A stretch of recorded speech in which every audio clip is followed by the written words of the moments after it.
Thank you for joining us and welcome to the AutoGuide Show. This week we have two special guests. Jonny Lieberman will talk about Rivian and we'll talk to Volkswagen about EVs. There's an interesting new Ford patent, a new Kia, and a list of OEMs that have failed. But first, a word from our sponsor. eBay Motors is here for the ride. Your elbow grease, fresh installs, and a whole lot of love transformed 100,000 miles and a body full of rust into a driveway entirely its own. Brake kits, LED headlights, whatever you need, eBay Motors has it. And with the eBay Guaranteed Fit, it's guaranteed to fit your ride the first time, every time, or your money back. Plus, at these prices, you're burning rubber, not cash. Keep your ride or die alive at ebaymotors.com. Eligible items only, exclusions apply. Welcome back. So you may notice that Kyle isn't joining me this week. Instead, we have a guest co-host. Can you introduce yourself, please? Here, Colin Wood. I'm the VP of content here. As Mike mentioned on a previous podcast, one of his bosses, I guess. And I actually launched AutoGuide.com many years ago. So one of my special babies. Yeah, last week I was on vacation and it was just Kyle. And this week Kyle's off on a bunch of trips that we'll get to a little later. First, let's talk about the main features and articles of the week. So we'll start with one that is mine. This was the CX-30 drive. Have you ever driven a CX-30? No. So it's funny. I look at all this news that you bring up and I think about how I'm like, oh, I drove those a long time ago. It was called something else or whatever. So I just sadly sit behind a desk half the time now, but still love cars. And I was actually looking at, off topic, but a CX-50 the other day in the parking lot and thought how they really do look good. So Mazda just still kills it with design. Yeah, we talked about it when I had it for review a couple weeks ago, and yeah, it's probably still the best looking in the segment of mainstream. It just looks, I don't know, it's not like it looks more premium, but it looks a little more special. So the 30 has similar looks, and it's actually a little older, but it wasn't as aggressive. Mazda's kind of taken the Subaru approach here, where this is basically a Mazda 3 hatchback, just raised off the ground with some cladding. I mean, there's a little more different than that. This was the non-turbo because it dawned on us that we've driven this car many times, but it's almost always been the turbo, which we really like, but more people are going to buy this version. So I wanted to see how does it stack up against the Crosstreks, the Corolla Crosses, and all the other cross little big cars, as we call them, because they're not quite subcompact, but they're not quite compact. So, I mean, basically the summary is it's great without the turbo engine. I mean, the turbo is more fun, but it's also more money. The 2.5 is almost more responsive in the low end, I find. I always find a bit of a delay with the turbo. I mean, on highway speeds and freeways, there's a big difference you can notice. But with all the features and everything else being the same, this is probably more like the one I would get personally. I did my homework and I read through your review as well. I'd like to say I read everything, but sometimes I can't. So I was reading through this and thinking about how it was sort of check the boxes of like kind of what you expect. A little bit cramped in the back seat, so not the best there, but again, maybe it's better for like a young couple or something. And then about how, looks good, nice interior, fun to drive, etc. I was curious when I read it, do you like, is there another in the set that you like, the compact crossover set that were subcompact that you would definitely buy over this or definitely not buy over this? Is this like, because it still sort of seems like it's hard to peg down. It's an interesting vehicle. Yeah, the segment is growing so fast and there's so many different choices. I've driven pretty much all of them, and I had my wife drive a couple because we actually own a car in the segment. And you find out quick certain features and certain design elements people like that could be different from what you like. So for me personally, wanting a little bit more of a sporty driver's edge, this one, I haven't driven the new Hornet, but I've driven the Alpha, which we'll get to later, equivalent. And I mean, that's sort of in there, but it's a little more money. The Crosstrek is the easiest to drive, just sight lines, ease of use. It's very practical. The Corolla Cross Hybrid, actually, I was quite impressed with. I didn't like the original Corolla Cross. The engine was kind of the breaking point, but the hybrid's really nice. And the Seltos and the Teos, there's just so much. So for me, with an 8-year-old and a small dog, this would probably be a good choice. But if he was a teenager or a larger dog, then I'm probably looking more at one of the larger offerings in this segment. Back to your Subarus, maybe. Yeah. So we'll move on to the next one. So IHS did a semi-autonomous testing. So basically, these are all of those safety features that will keep you in your lane and keep you at the speed of cars in front. And then the more advanced ones that can also change lanes and do fancy things like that. They were really focusing on the safety aspect, as in, will it stop if there's something in the road? Can it detect deviances from maybe how the road normally was, like line changes and whatnot? And 13 of the 14 failed. Not a surprise. Having driven a lot of these cars, I went on a rant a couple weeks ago about how much I hate the lane keep assist, which are so strong now. They're physically wrestling the control of your hands and sometimes unsafe and into the wrong spots. So yeah, I'm not surprised. Lexus, their teammate with advanced driver setup in the LS, is the only one that got a marginal acceptable rating. I think it was GM's Super Cruise and someone else had just barely marginal, but they didn't pass. It was Nissan. I'm looking at the article now. Yeah, the Aria. Yeah. Yeah, so those two were acceptable, but they didn't pass all the tests, whereas the Lexus is the only one that passed them all. Everything else failed multiple tests, and the worst one by far was Tesla. They failed 5 of the tests, and there was only 7 or 8 or something, which is funny because it's called full self-driving, and yet it's the one that seems to be doing the least amount. I think the problem here is they were so far ahead of everybody when it came out, but much like their current models, not much has changed. I think everyone's caught up and apparently passed. Yeah, so I was reading through the document, and there's a lot in there. They really, we could do a whole episode on this. They talk about, I think one of the reasons Tesla did so poorly is because Tesla's, they give you more freedom to really do whatever the heck you want, right? There's a little quote here and says, many vehicles don't adequately monitor whether the driver is looking at the road or prepared to take control. Many lack attention reminders that come soon enough and are forceful enough to rouse a driver whose mind is wandering. Many can be used despite occupants being unbelted or when other vital safety features are switched off. And I'm sure we've all seen, even years ago, idiots, in YouTube videos sitting in the back seat of their Tesla on the freeway or something. And so I think it's a lot of the, they just, there is no safeguard with the Tesla system to basically make sure you're actually paying attention or you're even there, right? It's pretty shocking. Yeah, and Tesla owners will argue that's the point, is it's so good you don't need to be there. But as is proved almost on a monthly basis, when one of these cars runs into something, it's not foolproof. There's no such thing currently. No one's even close to that. So yeah, what IHS was doing was purposely having the car on an intended path and throwing a curveball that they knew would confuse the systems, because it happens every day with weather, road construction, whatever. And yeah, the Tesla just keeps going, as unfortunately we've seen time and time again. I guess it's sort of if that's what you want, then great. But I think there's a lot of people who buy them under the false impression it does more than it really does. Yeah, I think that's what most people do. That's what everybody thought when Tesla came out with it. They really believed, and that's partially the marketing, they really believed that you could sit in the back seat and that was safe to do. And it is definitely not. Right? Yeah, and GM and Ford have their hands free, but you still need to be in the seat.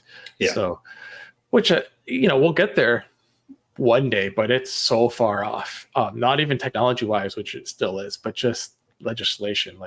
It's going to be a whole another world, but that's a different story for a different time. And we'll get to our last main feature of the week. So Kyle had the Alfa Romeo Tonale, and it's actually kind of funny. We tried to set this up to compete against the X2 in a comparison, and the BMW wasn't available that week. And then the rematch that we're supposed to have about a week ago, the Alfa wasn't available, but the BMW was. So we'll get to it one day, but basically, he just highlighted 3 reasons why it's a smart choice for a small SUV. And I went to the launch and I drove the same model, the plug-in, and I agree. I mean, it looks good.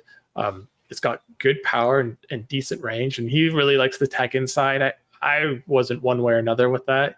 It is a little smaller than maybe some might expect. Does it drive like an Alfa? No, but it has Alpha tendencies. compared to a lot of the competition. You don't get in. I can say it's because I was just driving the the sedan all week, and you can feel more alpha in that. And then in this, it looks the part inside and out, and it's got a little bit of that feel. So I don't know if it's necessarily the best choice in that segment, but it's a very small segment. So kind of is when you consider it's the only plug-in, and it's got almost 300 horsepower. And helps you be unique, stands out, right? Like I That's saw a big plus for me. every time I see an Alpha, it just like draws my eye. I saw in my neighborhood actually a dark blue Quadrifoglio the other week, and I was like just zoned in on it. I was like, what the heck is that? I'm like, oh, nice, good choice. I borrowed this for a night, and yeah, like everyone that saw it was like, oh, it's so cool. And like my family was too. And then we saw one in black or dark blue like you did. And I heard comments like, oh, it's not so cool when it's just a blend in color. So Alphas need that bright red, bright green. It just suits it, like Mini. And I guess maybe the nice thing is people probably think you spent more on it than you did with something like this, right? So true. Welcome back, everybody. Very excited to welcome Jonny Lieberman to the podcast today. For those who don't know Jonny, maybe you could, you're a bit of a automotive journalist celebrity, I would say. So, but if people don't know you, maybe explain who you are and what you do, what you really do. I think the biggest thing for this podcast is I'm half Canadian. My father's from Montreal, so. I did not know that. Yeah, and when I was born, he was still a Canadian citizen. So bizarre. So wow. You got the dual citizenship then? That's a very long story. Had due to national security reasons, had to give it up, but I'm eligible to get it back. So, wow. And I've been meaning to. I just I'm bad with paperwork, but it's a simple process for me. Well, now that we know you're also working for the CIA, it's all yes. No, my dad was working for a company that was working for the Air Force, and they were working in the 90s. They were working on what became the F-35. Oh, cool. Yeah. So he was like doing AI stuff way back when. Amazing. Yeah. So, but my sister and I had to like renounce our Canadian citizenship. It was ridiculous. I was like 12. So bizarre. So Jonny, what do you do? What do you do? Oh, right. Yes. I read about cars. I do what you do. No, I'm a car writer. I've been with Motor Trend for, over 13 years now. And I write about cars. I make videos about cars, and I do a lot of podcasts about cars. Good. Probably more than anybody. I'm on one, probably the most famous one. It's called Spike's Car Radio. And Spike Ferriston, if you don't know, he's the guy that wrote the Soup Nazi episode of Seinfeld, but he's also a big car guy. So he has a podcast. It's me, him, and this guy Zuckerman, and it's a lot of fun. So awesome. there's my plug. I love it, and I know it, and I did not know that he wrote the Soup Nazi episode. That's amazing. Yes, he will go down in the history books. So, and then years ago we were doing, not years ago, maybe last year. Less than a year ago, we were doing a live podcast from Luftgekult or Gekult. And so we were taking questions from the audience, and somebody said, Spike, do you have any advice for somebody who wants to start a car podcast? And Spike was like, yes, make sure that you can get Jerry Seinfeld to be on a couple of the episodes. So, no problem. Well, we've got you, so we're using the same strategy. Yeah. So, what was I going to say there? Oh, just that basically, we want to talk about Rivian today. That's the thing. We for all those people who listen to the podcast already, we covered all the hard news last week. The debut of the R2, the R3, exciting stuff, right? But we kind of wanted to talk a little bit sort of maybe broader strokes about the company in general. And I don't know, Mike, if I want to cut off any of your questions, but I was kind of curious. I think you are, obviously a well-educated automotive journalist, but you own or potentially maybe I should say owned a Rivian. No, I still own it. I'm looking at it. Big yellow one out front. I got a R1T. It's got 23. Actually, I can tell you because it has such a good app that I can pull up the app and I can tell you exactly how many miles are on it. 66% state of charge. Let's see here. 22,526 miles. So right on the app. Yeah. And it's the best vehicle I've ever owned by by forever. There's no other. Yeah, nothing's even close. Wow. So, yeah. Seeing you use the app, I'm pretty happy because that was my old life working on cars telematics, not for Rivian, but for other manufacturers. So it's good to see people actually use it. I mostly use it because people always say, "How many miles are on that thing?" And it's like if you open it and just scroll down, it's right there. So it's pretty useful. Nice. So big Rivian user, and honestly, my wife drives it much more than I do, and she loves it. In fact, I just picked up a Toyota GR Corolla yesterday. And it was replacing. I had an Alfa Romeo Giulia. I still have it, actually. I have like a month left on the lease. But we were talking about it, and she's like, "Would it be weird if we got a second Rivian?" And I was like, "Well, wouldn't be weird to me. I think other people would think it was really weird, but also probably couldn't afford it. But still, it is just a super truck in every sense of the word." Awesome. On that note, and I think Mike has questions for you. I'm going to quickly look up something from one of our Rivian forums that I think you're on and has some weird info about like owning two Rivians. So okay, I'll be Mike, and I'll be typing away in the background here. So well, kind of off topic, but I just spent a week in Florida driving a Giulia. It was a Veloce trim, I believe. I think. It's a nice car. Mine wasn't behaving properly at all, but the Giulia. Yeah. Huh. Yeah. I'm lucky. I got a Giulia with 30,000 miles on it, and like. Not one dead battery. But that said, it's kind of getting to the point where I don't know, it feels like maybe something wants to go wrong. But it's a lease, so it goes away in next month. Yeah. Well, I haven't gotten into the article or much about it, but that's going to basically be my recommendation. Like, if you want one, lease it, because great lease. Yeah. But anyways, moving back to Rivian. You're saying how much you guys love the vehicle. Yeah. Nothing's perfect. Is there any pet peeves, no matter how big or small, or things you think they could have done better with it? I don't have pet peeves. Nothing jumps to mind. I mean, there's weird stuff, like just you'd have to see where I live, but like I have to back down about 1/8 of a mile to get off my weird narrow Los Angeles Hill House Street.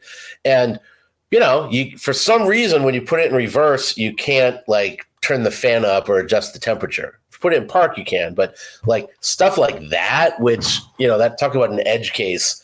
No one else has to like reverse down a hill 1/8 of a mile every morning to get out of their house. Maybe some do. Glass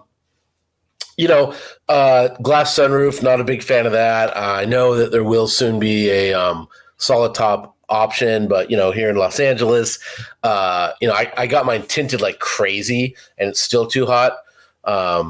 And I remember he quit, so I can make fun of him, but their old PR guy, Shaheen, I remember, we did the Motor Trend did this thing where we drove two Rivians 7,700 miles off road across the U.S. on this thing called the Transamerica Trail. And I remember I get in the truck and just looking around, I'm like, this roof's too big. You should have a solid roof. This is, and he's like, no, it's great. It's, it's special glass. It won't let heat in. And then the AC in the back is not as good as the AC in the front. And he was sitting in the back seat and it was like 106 degrees in Mississippi. And I'm like, yeah, you liking that glass roof, Shaheen? And even with my, I got my tinted. Actually, this is interesting. I had a press SUV, the Rivian R1S, and I had my truck, and they rigged it so I could just swap back and forth on the app between either vehicle, and it'll tell you. I can show you right now. It'll tell you the interior temperature of the vehicle. So like mine right now says it's 72. I don't think it's turned on, but so it was like, at noon in January, I walked outside and my roof's tinted, and it was 91 degrees on a 60-degree day. Sorry, I can't do metric that well. And the other one was like 114 degrees, something like that. It was a huge swing. And 91 is still too hot on a 60-degree day. So yeah. When that came out, they swore up and down, because that was like, I remember everyone's like, ooh, like I live in Texas, in Houston or something. This is going to be a problem, and they're like, no, it totally won't. And it's like, okay, maybe. I mean, it's one of those things. Look, it's like because EVs have high floors, you lose headroom. So what do? You cheat. You put glass roofs on, which are real thin. Metal roofs are thicker, and so it gives you the illusion of more room inside. But on a truck like that, the battery should really be down below. But anyways, look, Tesla sells more EVs than anybody in the US. I would say more than anybody, but I think BYD is actually beating them now. But Tesla has a glass roof with no sunshade, so everyone else except for Mercedes is just copy him. But that Shaheen guy, who's now the PR guy at Scout, I jumped into his truck. He was showing me some software update that was coming, and he had like a reflective thing stretched across the roof, and I was like, "Aha! I caught you!" And he's like, "Don't publicize this." It's too late. It's out now. Yeah. But I mean, other than that, no. I mean, I guess it has a really kind of trick double articulating tailgate. There's a way for stuff to get trapped inside, like down inside the vehicle, which is pretty weird. And luckily my wife has thin hands and wrists, so she could like get in there and pull. We had like a kid's puzzle in the back that blew apart and they all got stuck in, but she was able to go in and get all the pieces, we think, Make the puzzle now and find out. Yeah. The next owner finds some puzzle pieces in it. Yeah. And then like, very little is wrong with the truck. And much more importantly, because it's a software defined vehicle, they're really good with it. Well, I shouldn't say because, but it is a software defined vehicle, and Rivian is exceptionally talented with their software updates. So the truck keeps getting better the longer I own it, and I'm not paying them additional money. So for instance, on the off-road tires, which I have, it had 270 miles of range. Got an update, it had 285 miles of range. That's cool. There's a camp mode, which wasn't there when I bought it. They've recalibrated the suspension remotely. This is the third set of settings. They just did a major rethink about how all the controls work. So it's brilliant. Like it works better than it did when I bought it. You can't really say Teslas do that, and there's a couple other like Lucid or truly software-defined vehicles. But the other cars are old, meaning they leave the factory and that's it. That's how it's going to be forever. Yeah, and I've had a lot of the modern electric cars from the legacy brands. They've really struggled with that, with the sort of the mentality of software first, right? And I know Volkswagen had a lot of trouble, and I think they're finally there now, but took them a long time. They're getting there, but Tesla, because nobody took them seriously when they were starting. Nobody would give them parts, so they had to design everything. So everything spoke the same language. Where if you look at a Chevy, that water pump's from China, and this other thing's from Johnson Controls, and this is from Bosch, and they all have their own languages. And so the bus system has to interpret a million languages, and there's no way to update the water pump. That's a Chinese software forever. The whatever is Johnson Controls forever. Whereas if you write all the software in your vehicle, you own it, you control it, you can do whatever you want. So it's just a matter of getting better software. Yeah. And so the Rivian, it really excels in that regard. And owners love it. I mean, I'm not alone. Consumer Reports weirdly hates the Rivian. They think it's the worst vehicle in the world. But as the lady who made the video was saying how she can't stand it, she goes, oddly, it has the highest customer satisfaction rating of any vehicle in the world of our readers. They like it more than everything else, but we hate it. It's oh, how out of touch can you be? But yeah. It's a really good product. Yeah, I think that speaks to how they want to view vehicles versus how actual consumers do, right? So with one friend who got it just because it was kind of new and shiny and was just whatever, didn't like the way it rode. He got the SUV. Everyone else I knew who has one just loves the thing. So anecdotal, sure, but it's So what do you think about the R2, R3? I guess I understand before we hopped on here, you were talking about you were traveling. I don't know if that was work or personal, but I think you weren't around when the R2, R3 debuted, which kind of in your own backyard, I guess. So I was actually. I left. I went to Norway, but my flight was at 3 p.m. So I watched the thing on my TV on YouTube. Saw RJ do the Steve Jobs imitation, but. Yeah, I mean, it's sad that the R2 looks like a good vehicle, completely overshadowed by the much cooler looking R3 and the R3X, which is ooh, that is an interesting vehicle. That's really cool. So there's I'll jump ahead on a question I had. What about so do you think, this is my intuition, that the R3, R3X seems way cooler, but it seems way cooler to us in this room, right? Are we going to see that the R2 is actually tremendously successful for real consumers, and the R3, R3X is something that sort of we love, but real consumers just don't buy? The R3 to me looks like that's the car for Norway, for like Scandinavia. Will Americans buy something small in big numbers? Like kind of traditionally, we don't really do that, but it's kind of an SUV. So we do like SUV, and speaking when I say Americans, of course, I mean North Americans. So I don't know. It really depends if they hold on to that price point, So Tesla is very famous for saying, oh yeah, it's a $30,000 car, even though it's a $45,000 car. So, 45,000 figured by 26, that number will go up to 50,000 just because of inflation. But the average new price of a car in the US is 48,000. So that's a pretty good price, although that's the one motor. There's a 1, 2, and 3 motor. I think most people want the 2 motor because, everyone's like, oh, I saw snow back in 1998. I need an all-wheel drive, So yeah, I don't know. Like if you can get that R2 for like 50 to 55,000 with 2 motors, yeah, I think they'll be all right. Because there's like RAV4 Primes. I drove one the other day, like 54 grand. You know what I mean? Oh yeah. And this should be the Rivian motors, which we know are capable of like more than 300 horsepower each. So just the 2 motor probably won't be, but could be 600 plus. God knows what the 3 motor could be.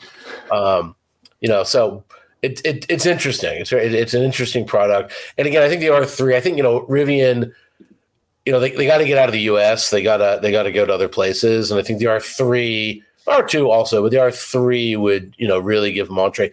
The weird thing is, there's an R1S and T. They just said R2. They didn't show a R2T and a R2S. You'd think in Pickup Crazy America, they would, but I don't know. But it's still 2 years away, so maybe there'll be Ts. Even the R1T never sold that great either, and it wasn't really till the R1S came online that they started like ramping production. So it just feels like, again, I think especially in the, most Americans want a full-size truck, right? And so it's not, and so. But then most Americans don't seem to want a full-size electric truck. That's like a weird. Yeah, I don't know. I mean, remember the R1T is not full size. Yeah. So that there's that, but also like people like I'm telling you, Toyota Tacoma, and look, maybe it's just on the coast, but most of the people live on the coast. Like Toyota Tacoma is like everywhere. So if you could, if that R2T, the theoretical R2T, these names are awful, boy, if that was like in rear drive, like, oh, that was 45,000, that would be pretty compelling. Yeah, for sure. Yeah. Especially if it's like a 350-mile range or something like that. That's pretty good for the money. So we'll see. So we're running out of time here, but we got one more question for you, a hypothetical one, although kind of already answered. So the Rivian out in the driveway, if you were to sell it today, what would you replace it with? Another one. That's what I figured.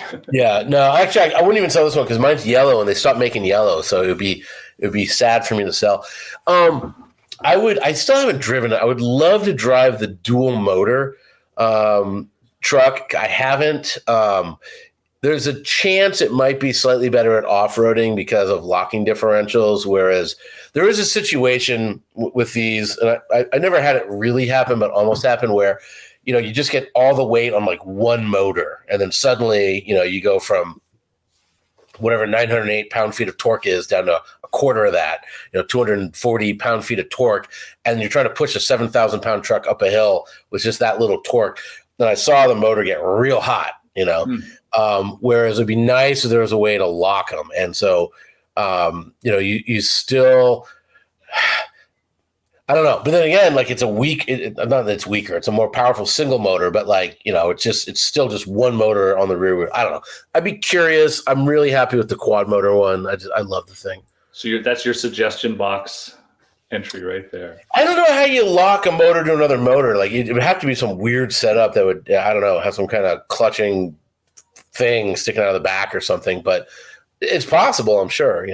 Yeah, just how mechanical it gets, right? So yeah, and it just seems that it's funny, like it just seems that like if it was a German truck, okay, like if you think about it, like the Taycan, like the Bosch motors in the Taycan, they didn't spin fast enough, so put a transmission in there, We're Porsche. We know how to build transmissions, but no pure EV maker would ever go there. And like with the electric Mercedes G-Wagon, right?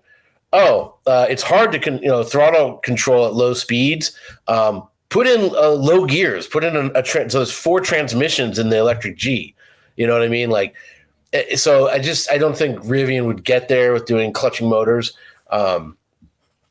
Maybe the Germans would. I don't know, but yeah. So it's that said, I've never actually got stuck. I just saw one motor get hot, and I would just to reiterate, I saw the motor get hot because they did a software update where they suddenly they show you all 4 motors and the temperature, and not only they tell you it in Fahrenheit or Celsius if you want, it goes from yellow to orange to red if it's really hot. So it's like super useful. And that was not there when I bought the truck. It just showed up one day. So that's cool. Yeah. I know we're short on time. There was I said before I was going to look at something. So we have this one of the Rivian forums, part of larger vertical scope. So there was a little survey they did of like these first there's about 250 people that basically added saying, oh look, they pre-ordered a truck. Of those, 49% are current R1 owners. And then you think, oh, they're traded them in. This is a bad sign. No, it said 56% in total said they're going to keep their R1 and get an R2. So like people who bought one Rivian are definitely buying a second one, like 56% of them. That's pretty huge. I mean, I like I said, I picked up that Toyota yesterday, and if that R3X was on sale, I probably would have picked that. I mean, I had to see the price point, and that's probably going to be like $60,000, but still, it's not that much more than the GR actually. So it's like, like a 3-motor off-roader that looks like that, that's pretty compelling. Yeah, they knocked out of the park. Yep. So yeah, it's I'm just what's the term? Like, I'm paying them a lot of money every month for the honor of driving around the Rivian. So maybe I'm willfully blind, but Colin, like you, I drive a lot of stuff and I just love this truck. It's just good. Good to hear. I like the color choice too. I like the yellow. Thank you. That's a bold move. Green interior too. Yellow with call it spinach omelets. The color for the truck. I love it. Well, we thank you for coming on. You gave us a lot of thanks for having me. Good stories and insight. We'll try, got to get you on to talk about that Corolla in a couple months after you've owned it for a while, because I really like that car too. I come from a heavy Subaru background, and to me, that's the most modern STI out there. I've had 2 WRX wagons, and I had a Fiesta ST, and it's like, I probably should have got a second EV. But I think it's like the last new gas car, last new manual I'll ever buy. And it is a really good one. Like, I really enjoy driving it. I've had a couple different, loaners, and just like, wow, it's good. They did a great job. So. All right. Yeah. Well, thanks again. And we'll keep in touch and hopefully talk soon about that. And maybe when the R2 actually shows up. 2026. You got my number. All right. Awesome. Thanks a lot, Jonny. Thanks. See you guys. All right, time to cover the news. I was on vacation most of this week, so I missed some of these stories, and I came back and I've been doing a bit of catch up. And this one really intrigues me. I've never obviously driven an RS200, but I've virtually driven it in Gran Turismo for years. Ford trademarked RS200 and Ford RS200 in Europe. What that means, we have no idea. Clearly, they had a car named that in the 80s that was basically just a Group B car to get them into the regulations, and not many were made, but it was mid-engine all-wheel drive, and from what I understand, a whole lot of fun to drive. Yeah, a big thanks to Dennis Chung, who's our our sleuth when finding these things. He does a lot of work for motorcycle.com as well, and he's always finding these crazy stories. And like you said, it could be as dull as they're just kind of protect their trademark and it's not that exciting, or they could be planning something wild. Like I did a little research because I know of this car, but I don't really know it well. And looking, the production versions made 444 horsepower. And they weighed 2,300 pounds. So that would be just wild. And, maybe there's some wild and crazy. I think the article on the site speculates about a Puma in Europe that's all kitted out, or maybe we see some, new electric sports car. Who knows? I saw a lot of speculation about the Puma. I'm not fully up on the European vehicles, but it's Ford's small vehicle overseas, and yeah, it would make sense with the 2-liter to, crank it up and make sort of a sport version.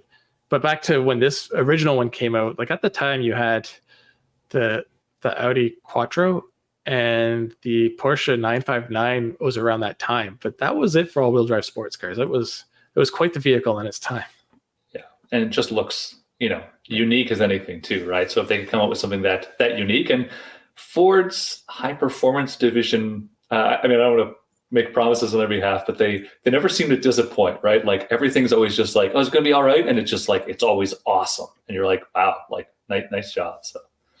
Yeah, but yeah, I really think it's going to be a trim on something, sort of like how they had the RS 500 Focuses back in the day. So we'll have to wait and see, or maybe nothing comes of it. And then next, I was back for this. Kia teased the new K4, which follows the naming convention of their cars better, and basically it's the Forte replacement. But if you look at the picture, it does not look like a Forte at all. It's more sort of curved at the back. Like it looks like it could even be a lift gate, but it's definitely not as 3-box styled as the current compact. Regardless what it is at all, I'm just happy someone's making a new compact car, because so many of them are disappearing. It's just nice to have more car choices, and if this gets the 1.6 turbo like the old Forte, that'd be nice too. I think they're going to show it in New York, so we don't have to wait much longer. I know in Kia it'll look good, right? So you can kind of see the little headline mark for those that are watching. For those who aren't, it's got that similar really thin strip of LED light on the front, so it's going to fit in with the family better. So like the K5, it'll probably look a lot like that, and all their SUVs are starting to adopt that style. So I think it's going to be a good looking vehicle.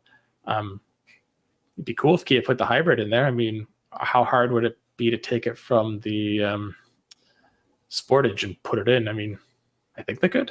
I don't know. And is this our last story? Maybe second last. Cadillac gave us a preview of what the V series of vehicles will look like when we get electrification. We actually asked them this question not too many weeks ago, and they didn't want to say much, probably because they knew this was coming. But hold on, what do they call it? Opulent Velocity is the name of this concept, and we didn't really get to see it because, again, it's coming out soon. This is just a teaser. It seems to be the thing now. Everyone does teasers to get extra news. That's an awesome name, right? Opulent Velocity. It's like, it reminds me of like I just thinking of when the Ferrari came up with the La Ferrari, right? It's just ridiculousness, right? Well, that's their new naming convention. After someone came in and said everything has to be letters and numbers, Cadillac's going back to names, which I agree with. I don't necessarily agree with Lyric and Celestic and Opulent Velocity, but at least it's something. This is obviously going to be something crazy looking, with probably technology and power that is beyond what you would expect now, but it's obviously a hint of design of the future. I couldn't believe the press release that said it was celebrating 20 years since the V brand came out. And I was like, no, that can't be right. And I looked back and I realized, I think I drove the original CTS-V, but like at like the Bondurant Racing School or something. They were like beat up versions. And it was the second gen where kind of the V stuff really caught on. And I forgot, I was looking at just quick research. I was like, oh, I forgot all about the XLR-V, which was, kind of like a Corvette of another name, right? It was totally bizarre. And it was fast as hell, but it was kind of a weird machine. Yeah, that was the XLR-V was the C6 with a North Star, supercharged North Star in the V, or just a regular one. And people always joked it was like a fancier Corvette that was less reliable because of that. Yeah, that engine. I bet you could pick one up for like $6,000 right now too, or something. I saw one not too long ago, and it wasn't that cheap, but they're probably already getting to the age where they're going to start going up just because so few are made. And remember, there was also the STS-V that had the same engine but powering.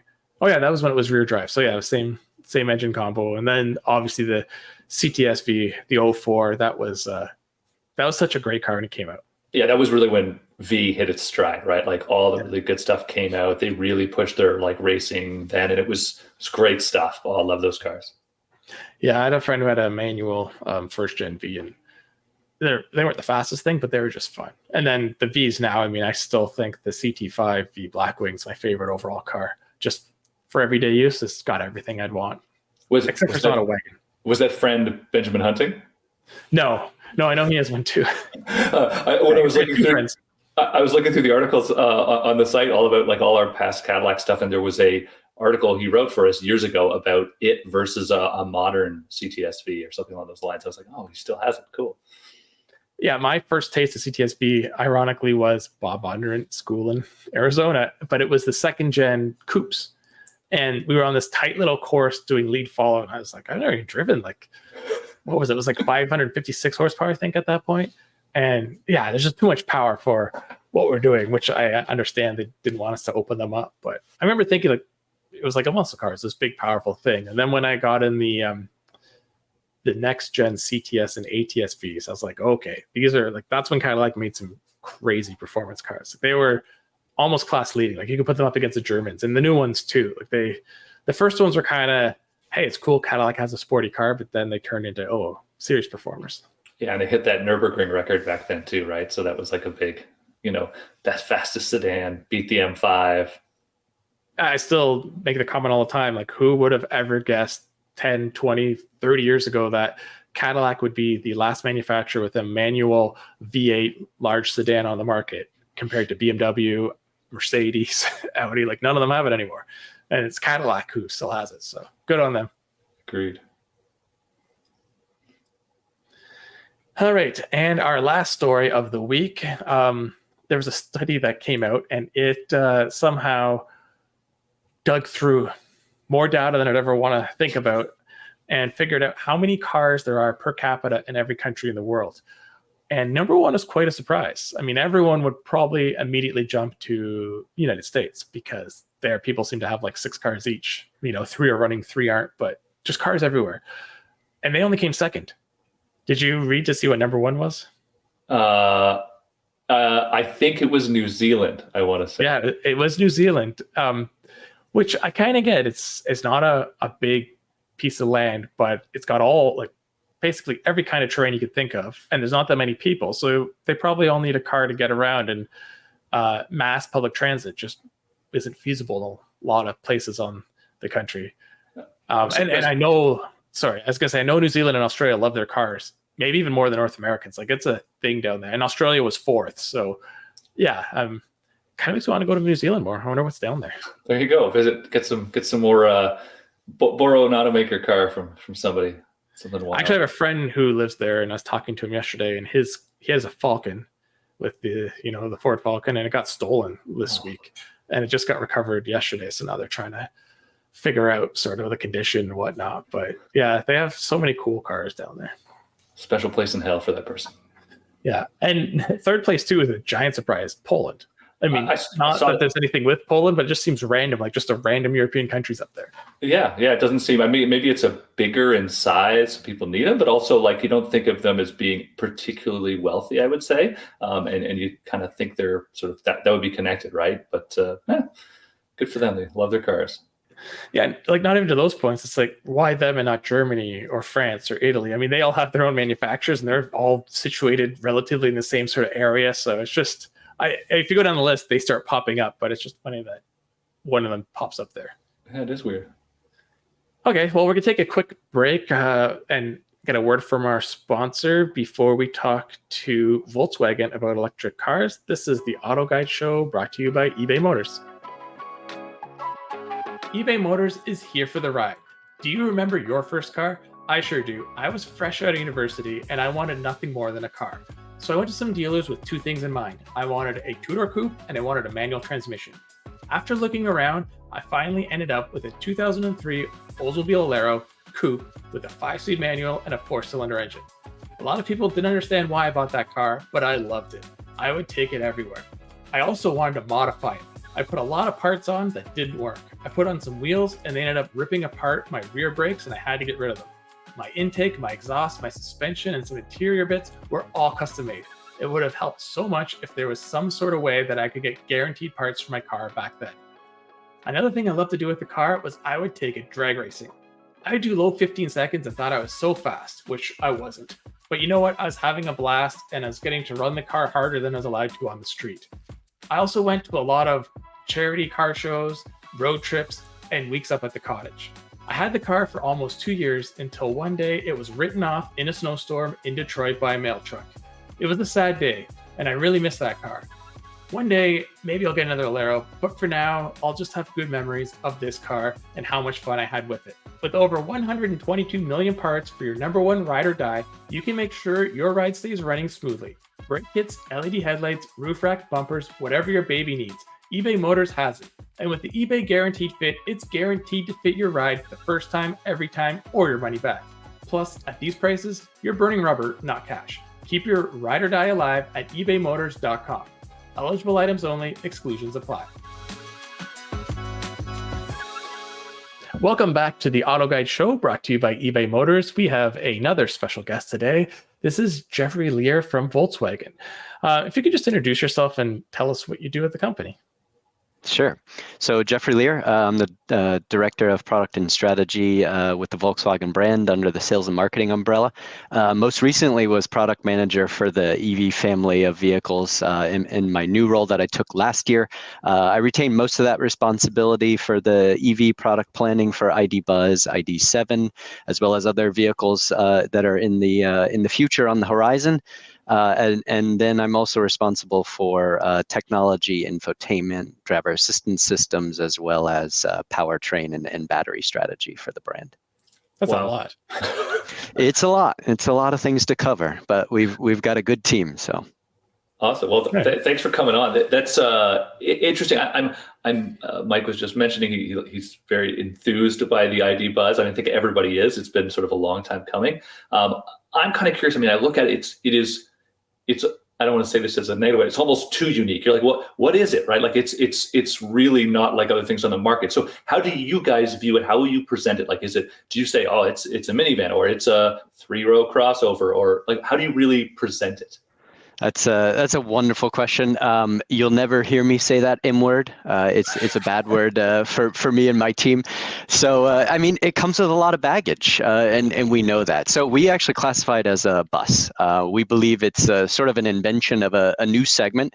I think Volkswagen's super strong around the world, and this transporter segment that we call it kind of internally is a big deal.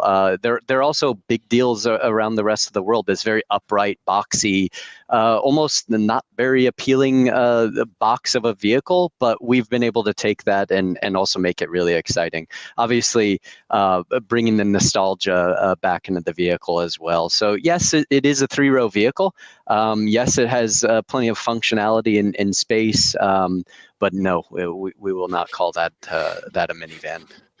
So kind of building off that, because it is so unique and it's sort of a first, what's it going to really compete against? The Kia EV9 is a 3-row, but that's more SUV. Do you have a competitive set, or is it just you're so unique it doesn't matter? Yeah, it's funny as part of our project work. When we go back to global headquarters, the question is always, well, who are the competitors, right? And that slide is actually empty.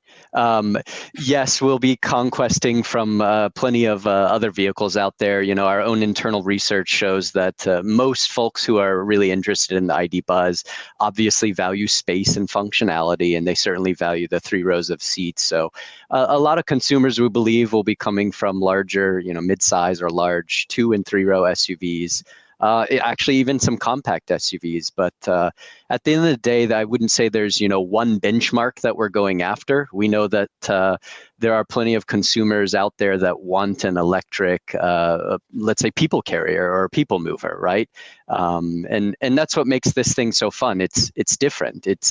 I call it the sea of gray SUVs. There becomes a time where people get tired of seeing the same thing over and over again. We know this happened in the 70s and 80s with station wagons. And then everyone moved into, minivans. And then it happened with minivans. People got tired of seeing those and the imagery that comes with that. So then everyone moves into SUVs.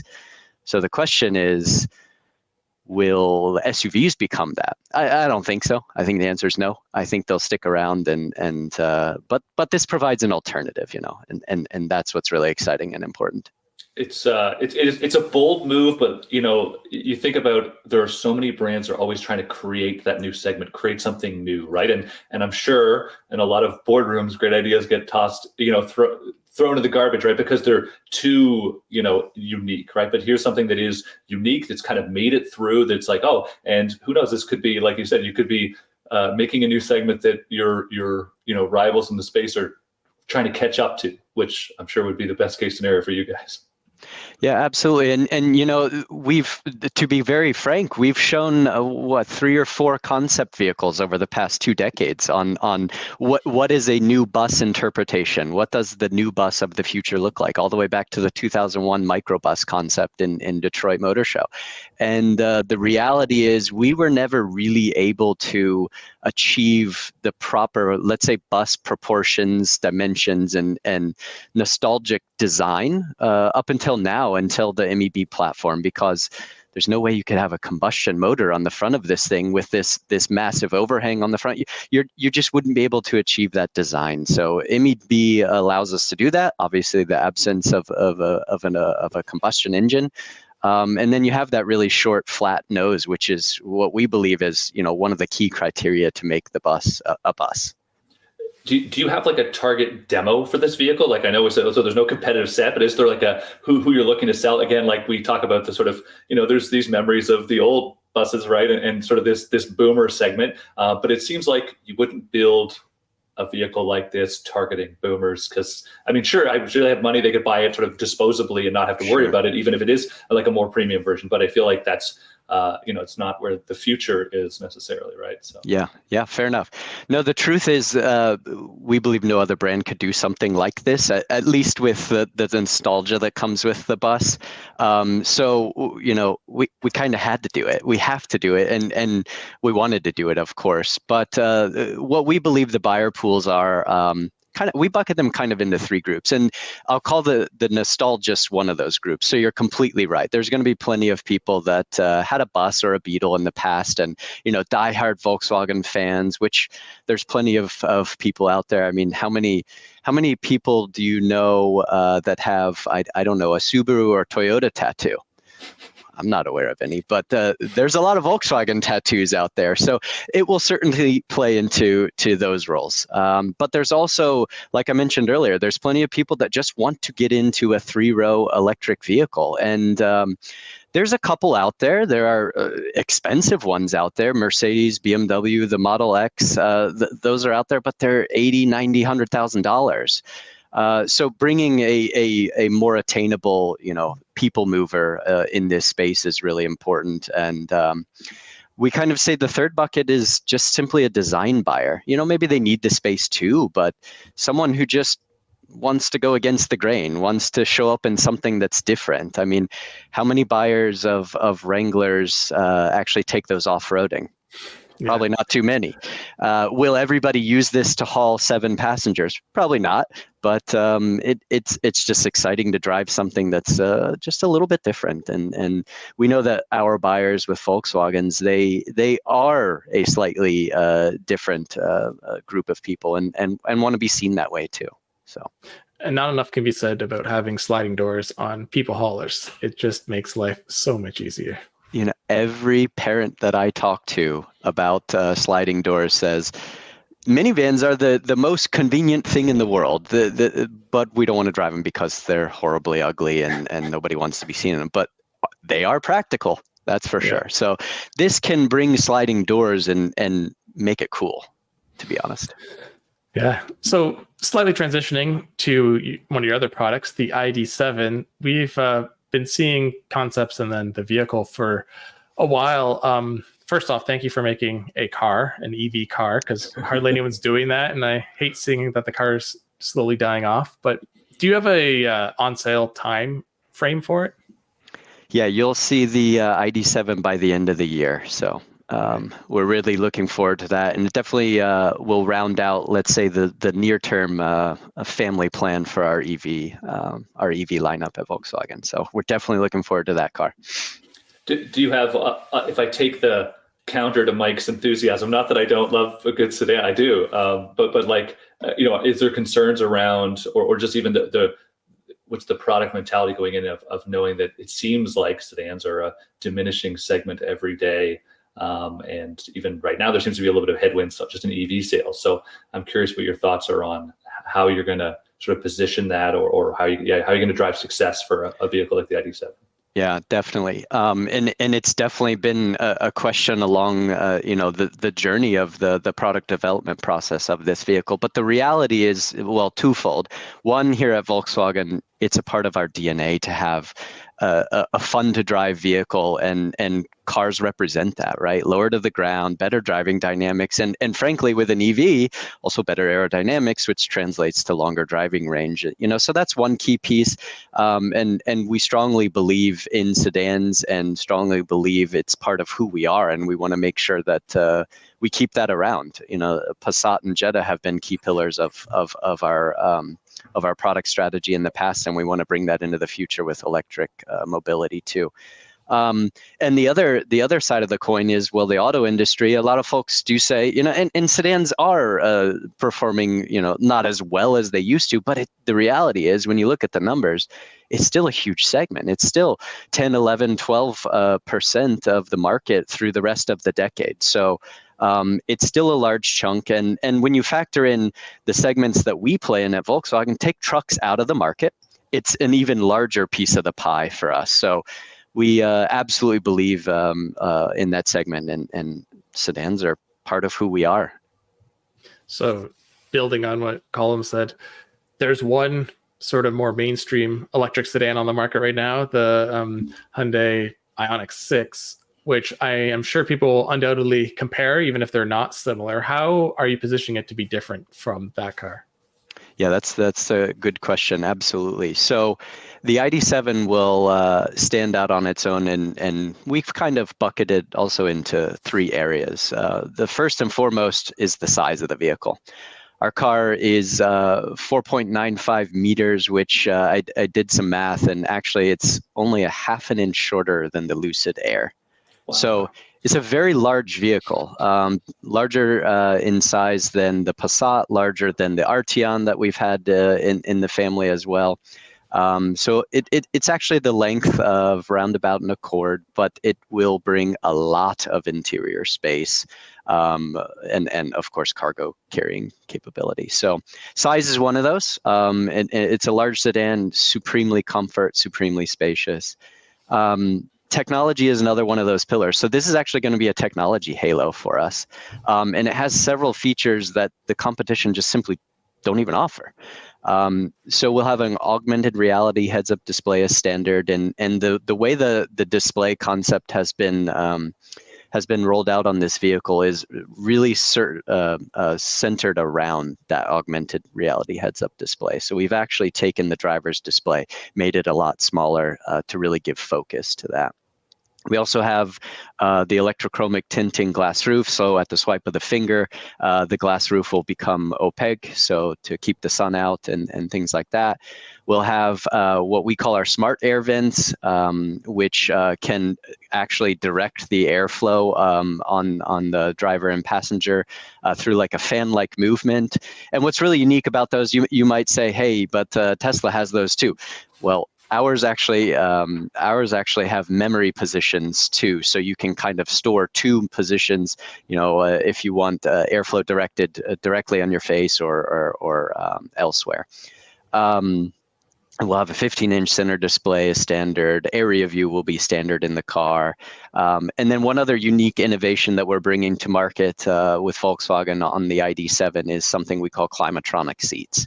So it actually has humidity sensors built into the seat cushion to determine, moisture levels and things like that, and it'll balance heat and ventilation to get the right temperature in the seat too. So technology is another one of those things. And then honestly, comfort will really shine on this vehicle. It's a large sedan. Long driving distances are what this will be all about. So the seats are supremely comfortable, and I just mentioned that seat Climatronic, but they'll also have one of the best massage systems I've ever sat in, and that's pretty stellar coming from a mainstream manufacturer. I mean, these seats are just phenomenal in the ID7. I finally got some long seat time in it a couple weeks ago, and it's just a wonderful driving car.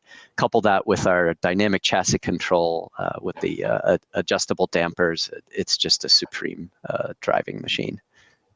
Fascinating. So it sounds like it's like you said, it's a halo, I guess, both for ID and for like the Volkswagen brand in general, like in North America. Like it's really. Yeah, absolutely. So from a driving range perspective, obviously with the sedan body style shape, it'll give us the opportunity to give it the longest driving range. So on the EV side, that's where it really stands out. And then really technology, this is our tech showcase to show off some of the newest, coolest features that we're bringing to the brand as well. Very cool. And I guess we'll be expecting, I feel like I keep seeing teasers out of you guys or even VW Europe about, new GTX versions of this and that. And seems like there's a never ending stream of more IDs to come anyway. So a lot of good content, and we're looking forward to these two really long-awaited products for the North American market, and we couldn't be more excited. I mean, this is the year of our EVs. We're finally rounding out the family and having kind of a choice for everyone, from the compact SUV with value really centered at the start with ID4. 3 rows coming with the ID Buzz and style, of course, and then a sedan for those who want the driving dynamics and longer driving range. Sounds good. I look forward to hopefully driving them both this year, at least one. There's just something about the style that I can't wait to try these vehicles. Yeah, ever since I remember there was a Geneva show, auto show. It was at least a decade ago, and there was an early concept of this there, and I think it was electric at the time too, maybe from the design, but it was way before electric was ready to go mainstream, and it was like, it's funny, especially in Geneva where there's like, there's Bugattis and McLarens and everything there, but and it was, there's this huge crowd, and I'm like, what's going on here? And everyone was like, yeah, this is cool. So I think there'll be, like you said, some people will buy the ID Buzz because it's just so unique. How can you not, right? So it will certainly turn heads, and I don't know if you saw our Super Bowl spot, but just like what the Beetle did, we hope the bus will do the same. So. Yeah, well, we'll see soon, hopefully. Thanks for coming on the show. You gave us a lot of good insight on those two vehicles. We'll probably talk again closer to the ID7 launch and get some more details. And by then, who knows, there may be some new things to talk about. Perhaps. Thanks for having me on. Really appreciate it. All right, thanks a lot. Take care. All right, we'll talk to you later. Take care. Bye-bye. Well, this has been a somewhat long but very informative show this week, so we'll just wrap it up real quick. Next week, you can expect me to have some more thoughts on the Alpha that I alluded to earlier. Kyle's been on 2 trips this week, so some of that info will start to come out. Next week, Kyle's in the 4-cylinder X2, and I am in the max hybrid version of the Crown Platinum. So we'll be talking more about that in the weeks to come. But for now, thank you for joining us on the AutoGuide Show, brought to you by eBay Motors. eBay Motors is here for the ride. Your elbow grease, fresh installs, and a whole lot of love transformed 100,000 miles and a body full of rust into a driveway entirely its own. Brake kits, LED headlights, whatever you need, eBay Motors has it. And with the eBay Guaranteed Fit, it's guaranteed to fit your ride the first time, every time, or your money back. Plus, at these prices, you're burning rubber, not cash. Keep your ride or die alive at ebaymotors.com. Eligible items only, exclusions apply.